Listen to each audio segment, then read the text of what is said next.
Приветствую всех любителей внедорожной тематики на моем канале. В этом видео будет целая серия препятствий и 3 легендарных японских внедорожника. Mitsubishi Pajero третьего поколения с бензиновым 3-литровым двигателем, коробка автомат и полный привод без задней межколесной блокировки. Из доработок лишь 2-дюймовый лифт, резина Bridgestone Dweller. А это не совсем обычный Land Cruiser, его заводской индекс 205. У него 4-литровый бензиновый двигатель, механическая коробка и помимо межосевой есть заводская задняя блокировка. При этом нет электронных имитаций, как у обычных крузаков. Также у него есть ряд существенных доработок. Силовые бамперы спереди и сзади, силовые пороги, лебедка, шноркель, защитное покрытие кузова, лифт и большие колеса с резиной Goodyear Duratrack. Завершает список участников Nissan Patrol в 60-м кузове с могучим турбодизелем объемом 4,2 литра. Так же, как и Land Cruiser, этот Patrol имеет хорошую подготовку. Силовые бамперы и пороги, шноркель, лифт на компонентах ARB и большие 33-е колеса Toyo Open Country MT. Теперь, когда вы знаете, какие участники будут в этом видео, отметьте вашего фаворита в этом голосовании. Ну а перед тем, как мы перейдем к покорению препятствий, хочу показать вам, что будет в следующем видео. А в следующем видео я сделаю детальный обзор вот этого Toyota 4Runner в 285-м кузове. Ранее он уже был у меня на канале в видео «Летающий Lexus». Ссылку смотрите в описании или прямо сейчас в верхнем правом углу. Поэтому подписывайтесь на канал и обязательно поставьте колокольчик, чтобы не пропустить новое видео. Устраивайтесь поудобнее и погнали! Первое препятствие здесь, как вы все любите, диагональное вывешивание с хорошим перепадом высоты. Начинает Pajero в стандартном режиме полного привода. Как только автомобиль уперся передним правым колесом в подъем, допустив незначительную пробуксовку разгруженного переднего левого колеса, к делу подключилась электронная имитация межколесной блокировки. В итоге, двигаясь на подъем на 3 колесах, Pajero покоряет это препятствие. Но здесь я хочу обратить ваше внимание на задний свес. У Pajero он внушительных размеров, поэтому происходит незначительное касание грунта левой частью заднего бампера. Теперь посмотрим проезд этого же препятствия, но уже в исполнении 200-го Land Cruiser. Полный привод в простом режиме. Напомню, что у этого автомобиля нет электронных имитаций межколесных блокировок. Переднее правое колесо упирается в подъем, а в это время переднее левое разгруженное колесо беспомощно прокручивается. Даже попытка смены траектории не изменила ситуацию.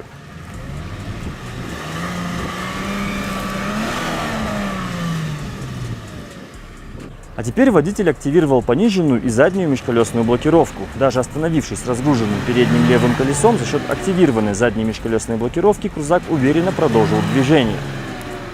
А это след на грунте, оставшийся от заднего силового бампера крузака, наглядно демонстрирующий его целесообразность. Теперь проезд в исполнении Patrol. У него нет никаких имитаций, и первый проезд автомобиль едет в простом режиме полного привода, то есть без активации пониженной и блокировок.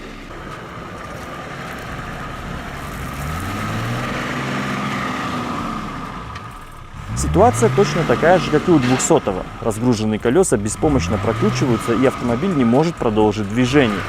Попытка покорить препятствие, взяв небольшой разгон, не увенчалась успехом. Самое время активировать заднюю блокировку.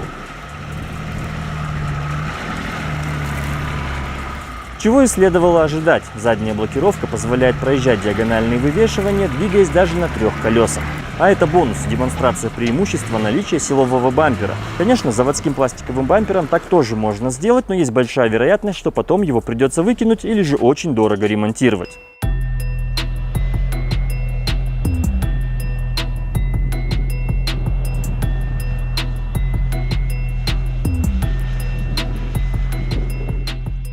Следующее препятствие – затяжной подъем с камнями различного размера на протяжении всей дистанции. Первым едет Pajero 3 с активацией межосевой блокировки и пониженной. Благодаря работе электронной имитации межколесных блокировок, судя по проезду Pajero, можно подумать, что это препятствие не представляет особой сложности. Но давайте не будем торопиться с выводами. Водитель Toyota Land Cruiser решает проехать это препятствие в простом режиме полного привода без активации блокировки. Доехав до середины дистанции и оказавшись на небольшом диагональном вывешивании, разгруженное заднее левое колесо беспомощно выкидывает грунт из пятна контакта. Автомобиль не может продолжить движение из этого положения. Теперь активирована пониженная и смотрим, как поедет Land Cruiser в этих условиях. На самом деле пониженная не решает проблемы диагональных вывешиваний, но зато она обеспечивает передачу большей мощности при меньших оборотах.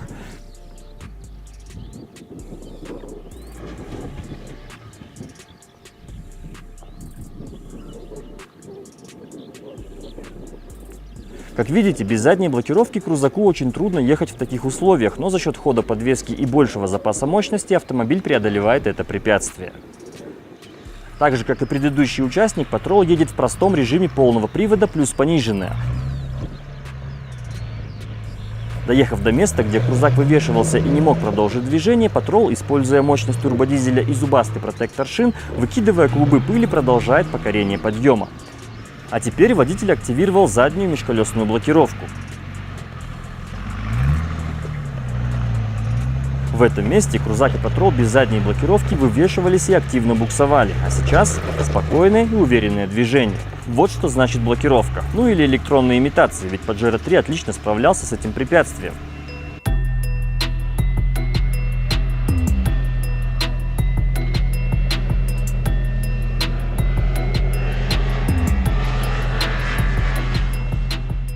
А это тест на геометрическую проходимость. И по традиции первым отправляется Pajero. Препятствие состоит из двух частей. Сначала крутой спуск, а потом не менее крутой подъем. И чтобы минимизировать вероятность контакта кузовных деталей с грунтом, автомобили вынуждены ехать по диагонали, вывешивая разгруженные колеса.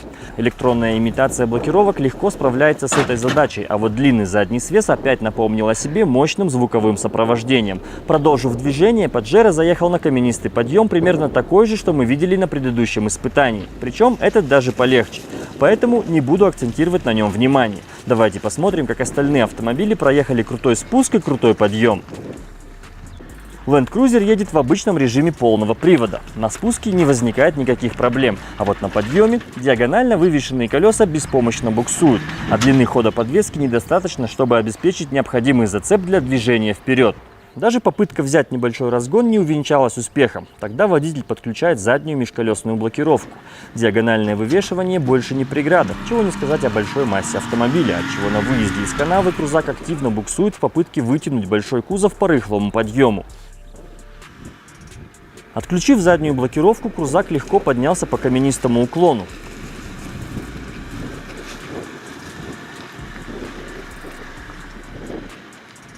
Patrol едет в обычном режиме полного привода. Со спуском нет никаких проблем. На подъеме, взяв небольшой разгон и ходом преодолев диагональные вывешивания, ударившись фаркопом, Patrol с небольшой пробуксовкой на выезде легко справляется с этим препятствием.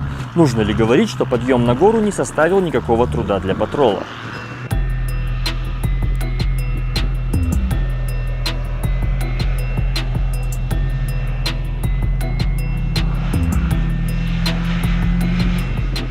Перед тем, как подвести итог проезда 3 препятствий 3 внедорожниками, предлагаю вашему вниманию проезд водной преграды в исполнении великолепной троицы. Первым едет Patrol.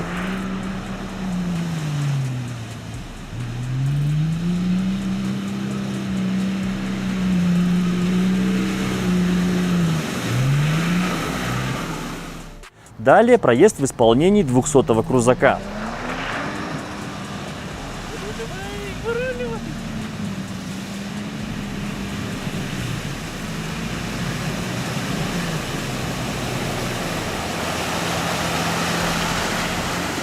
А на десерт я оставил проезд в исполнении Mitsubishi Pajero 3. Обратите внимание на передний госномер. Сейчас он есть, автомобиль поднимает перед собой мощную волну, и теперь госномера как бы нет.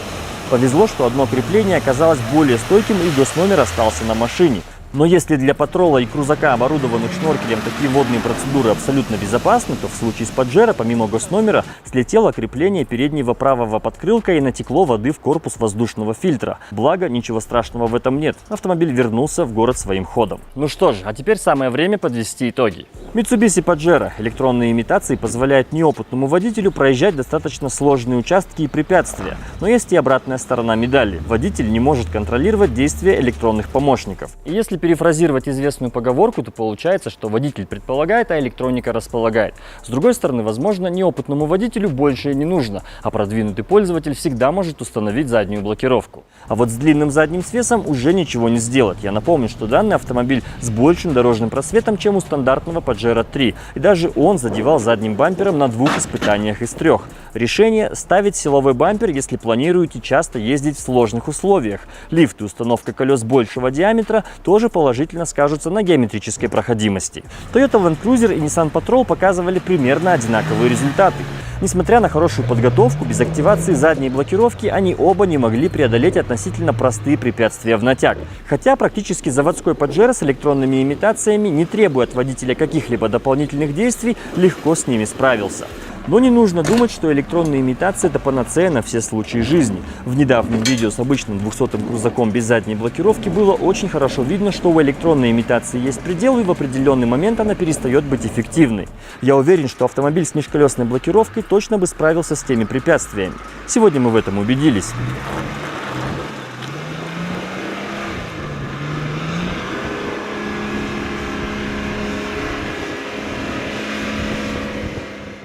Какой из этого можно сделать вывод? Возможности электронных имитаций вполне достаточно для большинства ситуаций, в которых может оказаться обычный владелец внедорожника. Ну а для фанатов, которые целенаправленно ездят туда, куда обычные люди не поедут, нужна межколесная блокировка, и желательно не только на заднюю ось.